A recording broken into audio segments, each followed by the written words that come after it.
Okay, so I'm here with Copstick, and you're a critic and reviewer and writer as well, yeah? I am. And basically you've got involved, that's it, shows the cops. Yeah. There's one down there as well, yeah? Yeah, I'll just get my cops out. Cool. Okay, we're wearing 3 cocks. Kate, why are you wearing 3 cocks? Well, it is, not to get too ridiculously heavy about it, it is the principle of the spirit of the fringe. What's the spirit of the fringe? I've been coming to the fringe, you know, man and boy. I started coming to the fringe in like the mid-80s as a performer, and it's always been about having a flat playing field, having people who are driven by passion because they want to do stuff, trying stuff that's new. Basically allowing all the oddballs as well to take their place, you know, because there's no space for that in the real comedy circuit, this is where you come, you see the craziness, you see the outsiders, and as I say, it's an open playing field, everybody's equal. Yeah, and people take a chance on a show, and it could be dodgy, it could be crazy, it's a one-off experience, and that's the fringe. Yeah, and bit by bit by bit, 1991, I was here with a show, and I remember I was out fly posting. I had letrosetted my own posters, A4. You had what? Letroset. It was like you bought sheets of paper, and then you'd go over it with a pen, and the letter would come. Cool. So I'd letrosetted the original. We'd get them photocopied. We were out with a bucket of paste. DIY, really. And 1991. We were physically threatened by Avalon's postering team. Right. Now, basically, our poster had just like covered David Baddiel's big toe. Right.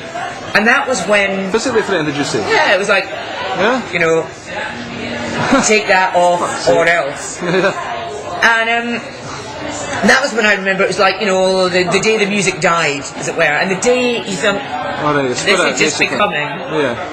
It's because what the festival originally was. The festival was, the Fringe was a rebellion against the festival, so it's becoming an industry. It's just becoming, and it's comedy that's done it. Okay. Not theatre, comedy has done it, big comedy management, and more and more and more and more. You see their posters taking over the town, the massive posters the size of that whole wall. For shows that have already sold out. This is not about promoting shows. This is about promoting promoters. This is about promoters' dicks on the table. Going, look how big my acts are. Look how big my posters are. And the way that it works now is that Edinburgh District Council allow one company to put up all these hoardings all around Edinburgh, and they sell the space on the hoardings. So by definition, only people with a shitload of money can afford to put posters up. Can I ask you a question? The comedians that are with these companies, is it their money that's getting invested in these posters? Well, this is one of the things that you hear from these comics being managed. Prestige, you know, and losing money. One of these things that comics that you hear about with big managements will say is that they'll do one Edinburgh show, and even if they sell out, they're still in debt. They owe their management so much. Because one of those big posters costs apparently about £100 for one poster. Jesus. Plus printing costs. What? Then plus what they pay to have them put up on the hoardings. So I understand that they would be pissed off to have somebody kind of stealing their space with an advert. But this, I have small breasts, and this cock looks small on my small breast. It's not a big deal, it's a comedy festival, on a massive poster. It's not exactly going to take over that, that's right, And it's funny. You know, it makes you laugh when you walk back. It doesn't draw your attention to the big poster. Russell King has never made me laugh until I saw him with a comedy cock in his mouth. I mean, it's actually attracted your attention to the poster, you know, there's a cock, who is it for kind of thing. And so... when they started appearing all over the place, and it made you smile, and you're wandering around the festival, wandering around the Fringe, looking at comedy posters for comedy gigs. You want to smile, you want to go. But it's a wee bit anarchic. It's a wee bit, it's quite fringy. It's funny. But nobody was giving a monkeys, really. And then what happened was the big managements. They have no sense of humour, and it's just because for them. It's not about comedy. It's not about making people laugh. It's not about cleverness. It's about money. That's all. Commerce is the way the world works. Totally all. And for them to have the clout to shut down the entire method of one tiny free fringe show. This is all we've got. He doesn't have posters. He doesn't have This is what he's got. But you know what I thought was good about it? The fact that they're giving it to the audience, Yes. and then the audience are involved. Exactly. You know? I mean, it wasn't him going out with a postering campaign. It was the audience. So it's involving the audience in it, you know. And it, you know, for the full weight of all these corporate bastards to have been, you know, brought down on one little fun show with fun stickers. Yeah. It's just not acceptable. It is not acceptable. It's not the spirit of the fringe. It's not the spirit of anything. It's not the spirit of free enterprise. It's the spirit of corporate dictatorship. Yeah. It's the spirit of money is all. Yeah. And it shouldn't be like that. It can't be like that. And it's at the fringe. It must Fringe especially. not. Yeah, it must never be like that. Yeah. Which is why I wander around fully cocked. And I've given Paul Provenza a cock. I gave Al Murray a cock last night in a bar. You know, everybody that I can. It's been quite good because it's kind of united the comedians against this kind of bullshit. You Everyone know, I can press my cocks on, I will press my cocks. And I never go out without a handful of cocks, and I hand them over because I think it's important. Yeah. I really do. Mm-hmm. You know, it's not even the greatest show on the fringe, but it's the principle. Yeah, it's just again what the fringe is for, to allow these characters. If we are just going to be bought by the big boys, I think a lot of these acts, because they're getting into debt, then they have to become like crowd pleasers for their show to make the money back to pay their management company. So their act is becoming less kind of alternative. They're getting forced to be more mainstream. I think there's a side effect of that. Well, the thing is, the way that this eternal debt works, an act can sell out every show for the whole of the festival, and they're still in debt. Yeah. So there's not, you know, it's not about, you know, I know quite a few acts who are with the big promotion companies, big management companies, and you know, I'm quite sure if you actually ask the comics, a poster is a poster is a poster. It doesn't matter if it's 6 feet high and 5 feet wide. Right. Yeah. It's just like all a poster is a little reminder. Yeah. Now this is a better reminder. It's an amazing, if you could say, gimmick, than any like massive poster. To have you and other comedians walking around when you're fired. You go, that's clever, that's funny, that tells me something about the act. Exactly, that tells me something about the show. It shows me it's a little bit irreverent, it's a bit funny, it's not, you know, it's only a comedy cartoon cock. Yeah, it's not exactly pornographic, you know. Funny. Yeah. And you go, I'd like to go and see that show. Now, a fucking life-size picture of Sarah Millican smirking, that doesn't tell me anything other than her promotion company, her management company, has got a shitload of money. Yeah. That's all it tells me. So you quite like this, if we can move on to another subject, is that okay? You're here today at the Hive because John Fleming he's wrote Malcolm Hardy's autobiography. What's the name of the autobiography again? It's Freddie Mercury Stole My Birthday Cake. Yeah, I don't know the reference to that. Do you know? Well, yeah, it's a wonderful story. You need to read the book, but it's a fantastic anecdote in a life full of fantastic anecdotes. And Malcolm Hardy. So did you know him personally, and why he embodied the spirit of the fringe? Oh, Malcolm absolutely epitomises the spirit a lot of the heroes, comedians look up to him. He's a guy who dedicatedly stayed on the fringe, dedicatedly stayed on the outside, never, you know, sold out is a fairly pejorative term, but he knew. You mean anarchic? He knew what he loved, and he knew who he was, and he stayed. Yeah, he didn't try to placate. No, I'm quite sure Malcolm was a smart enough guy. He could have toned himself right down and just been slightly odd on TV, but he didn't want to do that. All right. And so that's why he got the respect of comedians who know that's the true thing. He was 100% for the gig, for the craziness, for this.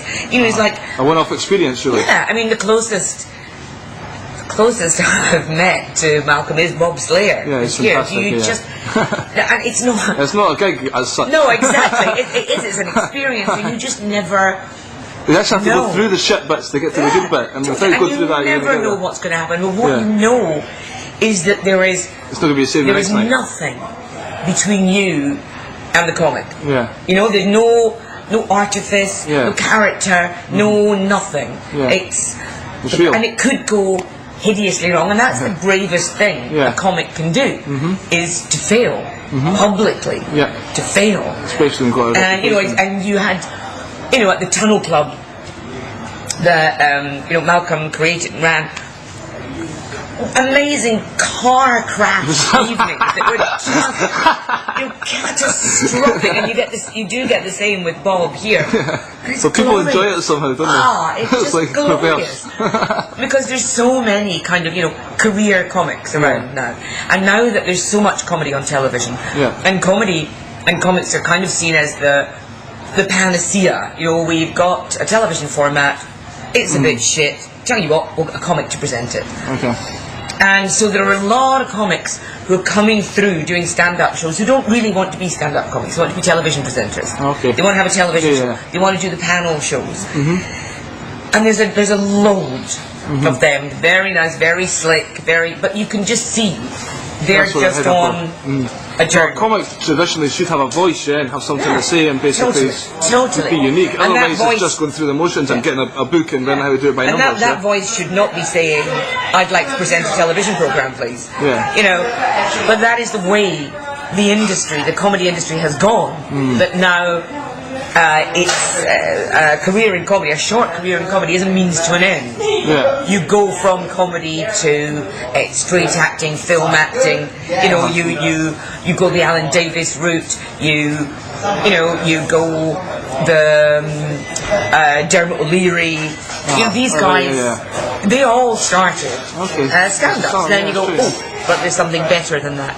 Yes, there's more money. The people that you kind of would aspire to be in your heart are the people who just do it with their whole heart and their whole soul and their whole mind. And that's a fabulous thing to watch. And Phil Hicks, but play from your fucking heart. And it is, and there are, the Doug Stanhopes, people like that. You just think, it's a privilege to be at your gig, because I'm getting all of you, and for 10 quid, I don't even know if I deserve all of you.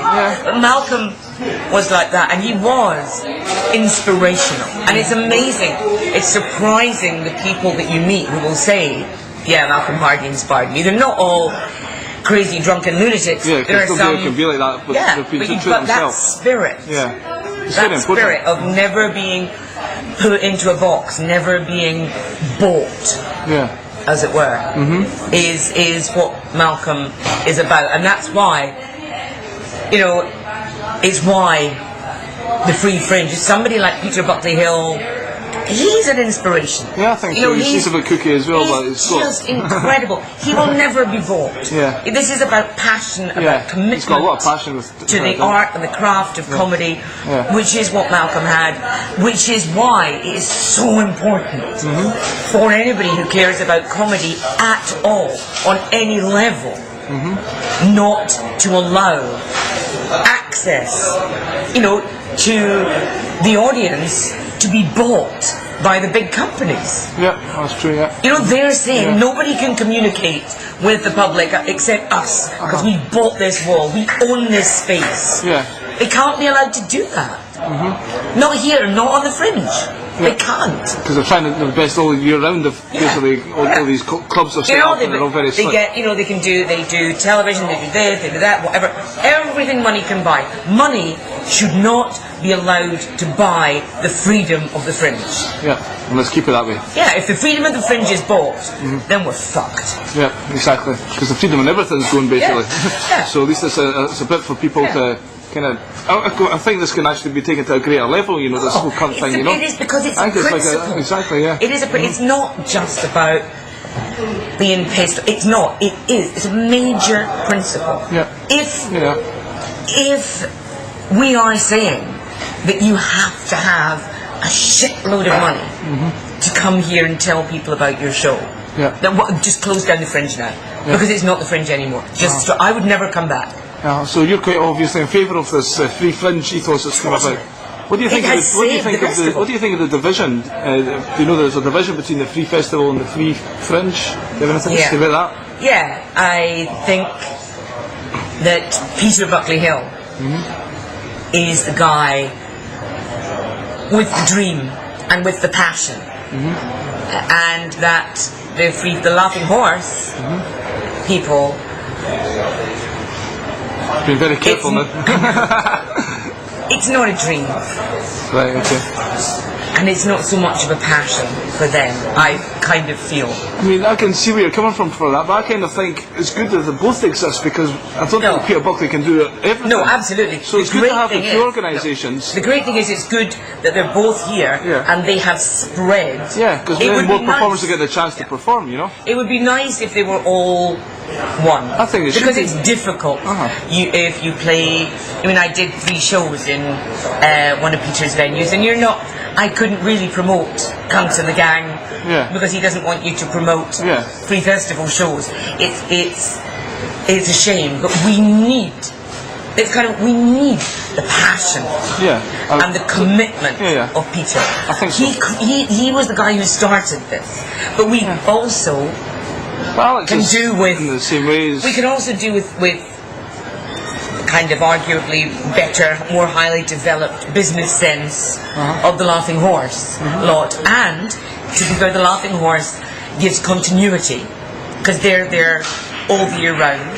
Okay. And somebody who comes to the Fringe with them can then do, it can do gigs in other Laughing Horse venues, and nothing that offers free, nothing that offers a ground level, flat playing field access for both comics and audiences to good, varied comedy can be bad.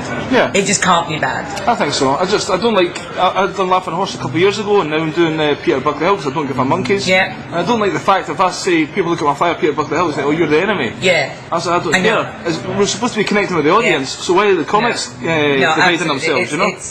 That is so sad. Yeah. It really is so sad. And I know that Alex and Laughing Horse came up with Peter, and then when they split, I don't know the full story, but it was they took quite a lot of his venues. Oh, right, okay. So there's a bit of personal baggage. There's two sides to every story. Yeah. The important thing is that there is free comedy, and it's free to the comics, and it allows very new comics a start. It allows them a start. It allows established comics to try new weird stuff, and it allows audiences to find comedy, to try new stuff, and not just to go for something that's got an as seen on TV strap. To go, I've never heard of this, but we're in a bar, it's really nice, I've got a pint, we'll watch some comedy. And that's how you find. Yeah, and then they realise actually this value. I think live comedy is so valuable. Yeah. And again, people watch the TV and it's not canned laughter, but the comics are so slick. Absolutely. It's just and edited. And edited. And it's not the actual danger of the comic failing and dying on his arse. No, and you will never love a comic like you love the comic that you found. Alright, You know? The one where you'd never heard of him, you stumbled in, you thought it was going to be a bit shit, but you stayed, and it was like, wow. That is the comic you will follow all your life. Not somebody that you read a fucking brochure that's cost 10,000 quid that's telling you why they're brilliant and why you should go and see them. The guy that you find doing a 5-minute set in somebody else's show, and you just go, where are you on again? I want to come and see you. And they're because they're your guy, they're your comic. Basically. So can I ask you something then? I'm quite enjoying this. I hope you're alright. I mean, when you go and review some of the comedian, what do you look for in the comedy? What's your kind of perception? What you kind of you're looking for great laughs, or because like Michael McIntyre just say, could get great laughs, but you might, as a thing, you might slate them for you not liking the comedy. So what do you look for? I look for individuality. I want to see a unique voice. Yes, I need to see a comic. Or try and find his voice, or who has a voice. Or has a voice, but you can't just have a voice on stage immediately. No. But you know the comics working on it. Absolutely. The idea is because they're doing its own usually, thing. quite often, they're car crashes. Yeah. But they're unique car crashes, and sometimes because they have a voice and they don't know how to handle the voice, or they don't know the best songs to sing in that voice, they have a bit of a disaster. But the voice is there. The voice will get through it and it'll touch people in a certain way 2 or 3 times in that 5 minutes. And the voice can be a brilliantly technical voice like Jimmy Carr. That's not, there's nothing personal in what he says. But that's his voice. That perfect, technical voice. Those perfectly honed one-liners. Even with Michael McIntyre, he has a voice. You can hear the way he writes the jokes, the way he has a voice. Now, as I say, it's not necessarily telling you about the world, the universe. It's not political. It's his voice. And then you get somebody like the guys I love Bob Slayer, who's always a car crash.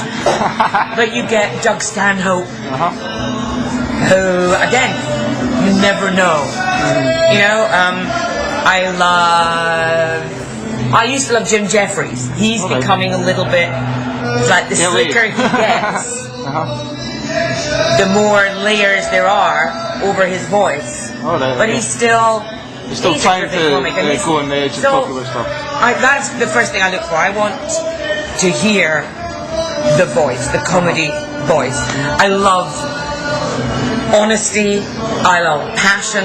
I want to see somebody who's obviously there doing a set as a means to an end. I saw a really lovely young comic called Josh Whittaker. Ridiculously, he looks like 12. You think, I don't even know. He's drinking lager on stage, and you think he must have got a mate to buy it for him, because any barman that sold him a pint of lager would be fired. He's brilliant, very gentle, very clever, beautiful. He's come out with his own unique voice. Another one is Andrew Lawrence. Andrew Lawrence, again. Pretty distinctive. Andrew, and that's it's because he's played about. He's played about with his voice, like softening it, because the first year he did it, it was almost like a character. It was so strange the way he was, and then he became more like a normal human being. But no, he has that voice, and he has those rhythms, and he has those fabulous rants that he goes on, and no one else does that. Yeah, that's true. And you would just know. It's like listening to any great band. You only need to hear like one phrase, and you go, oh, that's Roxy music, that's so-and-so, that's so-and-so, Led Zeppelin. And the ones that you can't tell, all the fucking anodyne shit girl singers that all sound like they want to be Mariah Carey when they grow up. You can't tell one from the other, and they're the shit ones. They're the one, and there are comics like that. Because that's the way of life. Everybody can't be great, basically. Absolutely. So that's why you're honest with your reviews, because you feel as though you're trying to help. There was a comment on stage tonight that you always learn something from your reviews. So you're not there you got a reputation for slating people, but you're actually looking for substance, and you're telling the truth to try and help them better themselves. And it is also, it's about the public, because tickets are like 15 quid. Right, okay. Now, you're not going to tell somebody, give them 4 stars, you think you're going to waste that money. So you've got a responsibility then.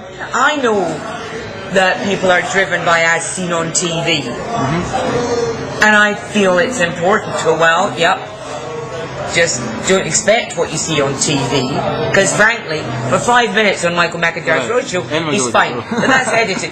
Or for something on Mock the Week, which is heavily edited, pre-written, he's fine. An hour, shit, don't bother, because the guy's a wanker. He's not prepared to have a unique voice. He's not working out a unique voice. He's going through the emotions and not giving you what you want. Okay, the last thing I'd like to finish, can you tell us a little bit about your charity? I know Phil's getting a bit loud through there. I started working in Kenya about 6 years ago. What were you doing there? I went out, I'm the vice chair of a children's charity called QUAC, which is Children with AIDS Charity. And purely by chance, There was somebody had raised some money and they wanted it taken out to Kenya. That charity didn't really work in Kenya at all. Right. But this guy had raised the money, so I took the check out. In a big briefcase, no. In a wee envelope, actually. And I've never been to Africa. Why did you get chosen for that? Well, because everyone else, because I have a really big thing about people who work for charities or who do work with charities getting paid for stuff or getting their expenses paid. I think closing the charity, you don't get for charity, you don't get paid. You know what, I do a bit of my comedy routine about that. You know what you do? Fat Cats, the charity and all these places exist for its profit. Totally. Basically, and they'll take a little side bit to the charity for totally. So everyone else was like, yeah, well, I'll go to Kenya. Can you pay the charity if the charity will pay my airfare? You go, fuck that. The airfare is like 400 quid. Have you any idea what we could do with 400 quid? It wasn't about putting your lardy arse on a Virgin Airways seat. So I went, no, I'll pay for myself. Cool. Excellent. So I went, and when I got there, I've been to Kenya as well. Actually, it's unbelievable the poorness, isn't it? And the people are so beautiful, and you feel so sad for them. And when I met the women at the first meeting I went to, and I was talking to them, and I discovered how poor in a way that we can't even understand. Yeah, it's incredible. People living rough. People who don't just live day to day, they live hour to hour. Yeah. 6-year-old boys who are the breadwinners for the family. Yeah. And when I talked to them, I realised, it was like maybe the first meeting I went to, there was about 25 people there. And I was talking to them and I thought, I can fix all of you. Just me. Just now. I can sort your lives out. That's a bold statement. How can you do that? 250 quid. When I started talking to them about what they could do, they said, I used to have a chapati. There was like one woman who she'd been thrown out of her house because she couldn't pay the rent because she'd had a business making chapatis. Okay. And when she came out about her HIV status because she wanted to counsel other women, and then her neighbours started telling all her customers, you don't want to eat her chapatis because she's got AIDS, and if you eat her chapatis, the virus is in the chapatis. So she lost all of her customers. She had to sell, she had no money, so she had to sell everything she had, and she got chucked out of her house. She's got 3 children, and all it would take to sort her life out was to set her up in business again. And she was like, I was saying, so how much? I could do this, but I could do all of that if I was selling chapatis, because I used to make X amount a day and that was fine. And I said, well, why don't you start the business again? Because she didn't have the money. And the money was so small. To buy the pan and the wee jiko, the little stove, and the charcoal, and the first lot of flour. She didn't have that starter capital, and that start-up capital was like 15 quid. Oh my god, that's incredible. And it was the same. I was with all of these women. They're going, I'd like to, they make mandazi, which are kind of like donuts. But they can't afford like a tenner to buy the pan and the... I was like...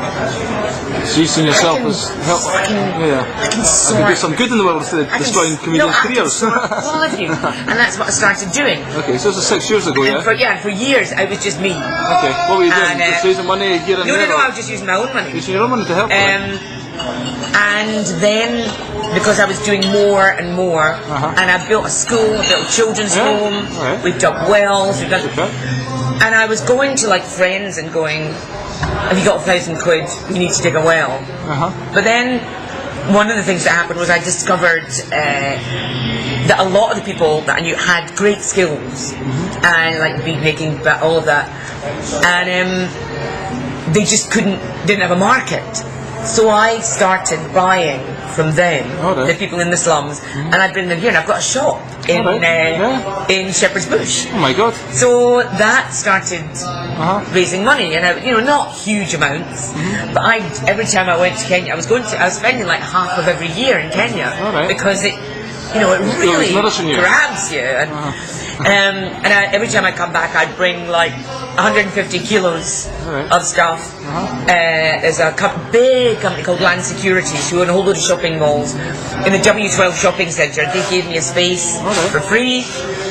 That's been raising money, and then now I've got myself registered as a charity, and it's just getting bigger. And now, in Kenya, it's kind of really well known, and over the years I've learned to speak Kiswahili, and everyone there just calls me Mama Biashara. Mama Biashara means business mother. In Kenya, a woman, she doesn't I wouldn't be called Kate. If I had a son called Robert, I'd be called Mama Robert. It's Mama. So I don't have any children. What I give birth to are little businesses. So I'm Mama Biashara. That's fantastic. And so does the charity have a name? Yeah, Mama Biashara. Mama Biashara. Yeah. Does it have a website, or can anybody... www.mamabiashara.com. We're going to have to spell Mama Biashara. Okay,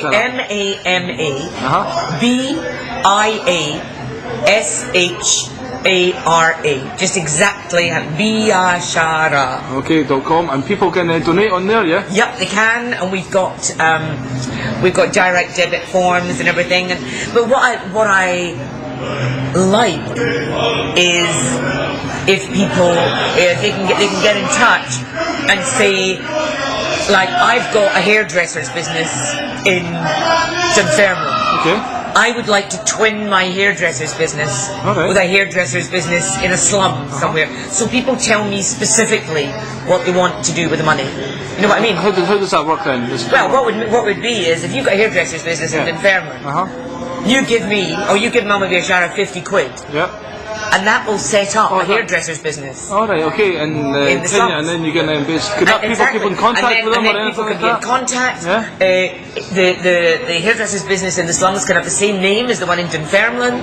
They'll have photos of the folk from Dunfermline. They'll have a jar in the hairdresser as well to Absolutely. This one, That's exactly it. Yeah, that's good. That's fantastic. exactly it. I'm really impressed with that, Kate. Can you tell us a wee story about you teaching tit banks? Oh yeah, one of the other things. One of the other things. One of the other skills. One of the other things I did, so there's the business setting up. But I was out doing a business workshop in a place called Waimahi, which is a truck stop. The highway that comes from Uganda all the way down through Kenya to Mombasa is the way AIDS came into Kenya. Because it's the truck drivers, and every so often they're called transit towns. They're just like little shanty towns that grow up along the motorway, so that they're like motorway service stations, except the services that they offer are not kind of toilets and hot dogs. And Waimahi was the biggest, and there were over 1,000 girls there, from 15 to 45. So not much else in the town. No. These girls have pimps or something like that. 800 truckers stop there every night for sex. Okay.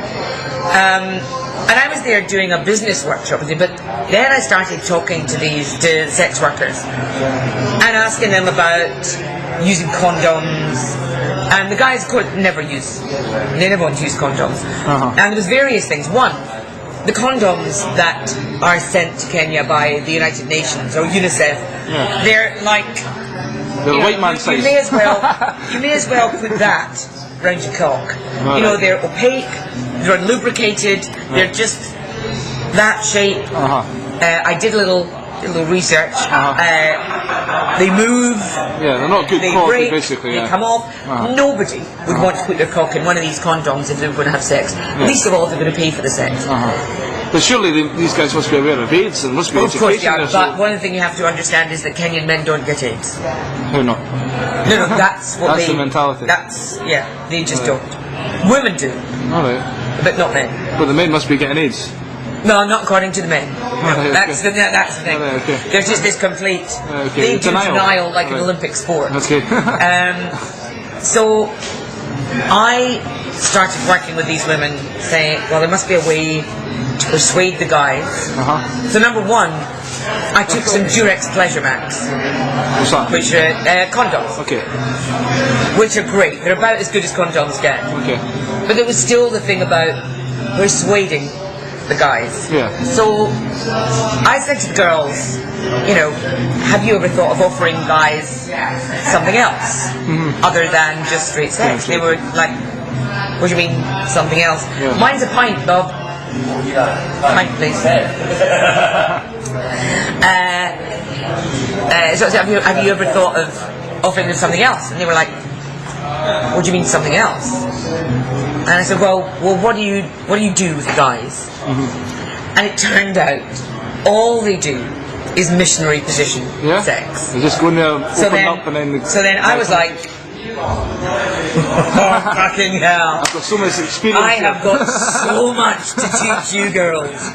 So, and of course, they get raped on a regular basis. And I was saying, no. You need to take charge. Yeah. Men, Yeah. they're like bears. And you've got the honey. Okay. Right there. Now, you can go like that, and the bear can just come and take the honey, or you can make the bear work for the honey. You can decide how much honey to give the bear. And make it exciting and enticing and more of a. So I teach them hand jobs, and I teach them about just different kinds of lube that you can use, because there's some. You can make it a little frothy or whatever. I teach them tit wanks, and because I say it's important, because you've got a guy's cock here. Yeah. You're in charge. He can't make you give him a tit wank, because you have to take your tits and work them round to his cock. And I told them about soapy tit wanks and all that, and I taught them to test it, because the reason they like it is that they like to look at their cock. So you have to tell them it's big, it's beautiful, it's the best, and oh fuck, look how big it is. And so you're basically getting them turned on a whole other level, basically. Well, yeah. So they're not missing the penetrative sex, they're actually getting something different. So what happens now is in the like in my Matthew now, men will pay twice as much for a soapy tit wank as they will for penetrative sex. And they're, so the girls are so happy because they're not getting beaten up, they're not getting raped, they're not even getting fucked without a condom. They're in charge, and the guys are thrilled because they're like, no, my wife never does this. And they've got this woman who's engaged in the sex. It's why, kind of the holy grail for a lot of guys from Kenya is sex with a white woman, because what they understand is that white women join in, white women are proactive, whereas Kenyan women are just, they lie there. But it has to be said that Kenyan men are shit at sex. I mean, it's like a fucking Duracell bunny. They just leap on board, bang, bang, bang, bang, bang, bang, bang, bang, bang. Thank you very much, off. So now I also as well. So I'll go with you. I also do sex workshops for men. All right, well, because they're very rough, and they all complain. They say, I only go to a prostitute because my wife's terrible in bed. You go, no. Yeah. It takes two people generally to be terrible in bed. So I teach them about not just fucking banging in there. I talk to them about hand jobs and touching and sucking and all of that sort of stuff. And the other thing that the tit wanks are being used for is Bye. What? No, I'm on camera here. I'm doing an interview. I'm on camera here. You can edit Bob's ugly face out. Then you used to wear a wig. That's in my bag. Okay, I know who he is. I didn't know who he was. I thought he was like BBC or something. He's not. I've not got a big black cock. No. He's not. What was I saying? I've lost my thread now. And you're teaching the men about the other thing about tit wanks. Teaching them about, the other thing about tit wanks is that the women are using them, and they call it an intervention, because before, most of the time, If a man decided he didn't want to pay for the sex, he'd just rape the woman and leave. Or he would just not even bother talking about payment, leap on board, do the nasty and then leave. Okay. So now the other thing I've taught the women is to take charge.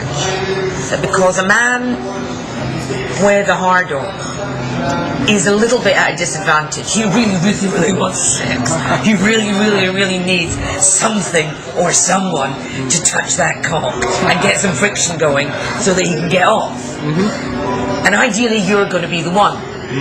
So if you know you can see he's just coming going to take what he wants, get in there first. Take a hold of it with your hand, or say something to him, or put your breath, and then you're in charge. Take the first step, take the initiative. Because the minute don't be submissive. The minute you've got part of your body around that cock, he's like, oh, okay, so this is like feeling good. So a lot of the time, the women who, there's almost no rape now in amongst the women that have been to the sex workshops, because I'm not saying it's ideal. Yeah, it's getting better basically. And, it's far from ideal. Small steps. But they're more in charge, and they say the guys are nicer to them. Because they've got self-respect to be more, so they demand that. It's kind of, as I say, it takes two to tango, or indeed not to tango, but there's just a bit of, I hate the word empowerment, but it kind of is empowerment. And why do you hate that word? Because it's so misused here. It's misused among fucking middle-class white women who've got nothing to be empowered about. They've already got it all. They've got their men by their fucking balls. They are games-playing, demanding bitches. And they're the last people who need empowerment. These ladies in Africa do, basically, they it's a totally huge difference, need it. It's a gulf there. Women here, they use the power they have to play games. Manipulative. Totally to be like, okay, come on, no, I quite fancy you. Alright, come back to my flat. Okay, let's just go into drinks. Okay, let's get our, okay, you can touch me here, and you can touch me here, and let's go to my bed, and let's get our clothes off, and let's, oh, no, I've changed my mind. No, fucking too late to change your mind. Too fucking late. You go to Marks and Spencer's, you buy the knickers, you get them home, you try them on, you can't take them back to the fucking shop and expect your money back. So I hate all the games thing that goes on here. But it's been a revelation. As well. It's been a revelation to go there and find out where they really do need a bit of empowerment. And you've got that Western mentality, you can help them along. And it's just the best thing I've ever done. It's just amazing. And I'm going back there. I was out there in June, July, and I came up here. I'm going back there in September. And do you write about it? Do you blog about it or anything on your website? Nobody, I should blog, but nobody was really interested. And I kept, I tried the Scotsman, I tried everybody to go, what about a feature? And you're like, oh no. So I was, and even when I got the Show Me the Funny, I was like with the PR company, I was like, oh yeah, Mama Biashara. Oh yeah, we must do something about that. So. I think you're doing more than enough to basically, there's so many people going to be interested in that, and basically you should just do a wee blog on your website or start a special blog and take pictures and maybe get videos of them. I've got loads. Bring it closer to home, Got loads of photos, got loads of pictures, and I do a diary kind of for the people that I know are following. And there's a whole load of those, because just the craziest, most wonderful stuff happens. On a hourly basis, no doubt. It is just fantastic, and I love my life there. I live in a tent, and I work as a waitress and kitchen bitch. Is that right? Yeah, because if I do that, I get to camp my tent for free, so I don't pay anything, and I get all my bed and board. The bed and board free, and it's right beside one of the biggest slums in Africa. But so I'm at 6 o'clock till 9 o'clock. I do 6 o'clock to 10. I do breakfast, and then at night I do dinner, and then in between I do all the Mama Biashara stuff, and and I've got a pay-as-you-go phone, and it's fucking fantastic. Okay, I'm going to finish the interview up. I just have to tell you, you have got balls, yeah? Well, as you see, yeah? You've got 6 balls on you right now. I have balls. I really admire all the work you do, and I appreciate your honesty in the comedy, and your charity is fantastic. Nice to talk to you. Yep, thanks so much. Good to talk to you. Cheers, bye-bye. Okay.